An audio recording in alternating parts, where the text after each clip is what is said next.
Jizzax viloyatida transport infratuzilmasini modernizatsiya qilish, avtomobil yo'llari va sun'iy inshootlarni zamonaviy talablar asosida rekonstruksiya qilish ishlari viloyat hokimining topshiriqlari va rahbarligida izchil davom etmoqda.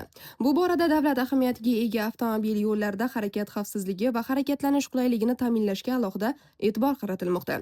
Ana shunday muhim loyihalardan biri sifatida Sharof Rashidov tumani hududidan o'tuvchi davlat ahamiyatiga ega D050 M39 avtomobil yo'li Uchtepa Jizzax M39 avtomobil yo'lining 9,2 kilometr qismida joylashgan.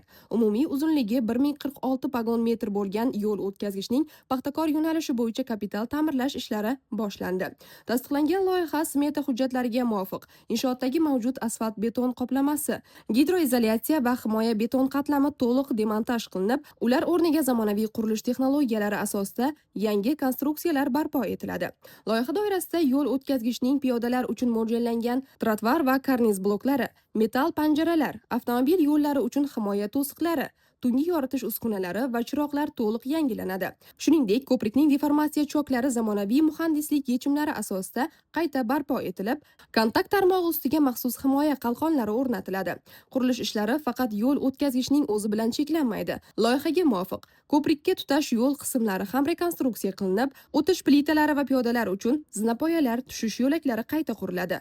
Inshootning yon qiyaliklari esa monolit beton bilan mustahkamlanib, uning uzoq yillar davomida ishonchli xizmat qilishi ta'minlanadi.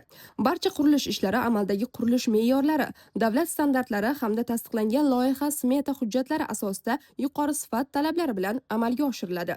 Mazkur kapital ta'mirlash ishlari yakunlangach, yo'l o'tkazgichning texnik holati yaxshilanadi.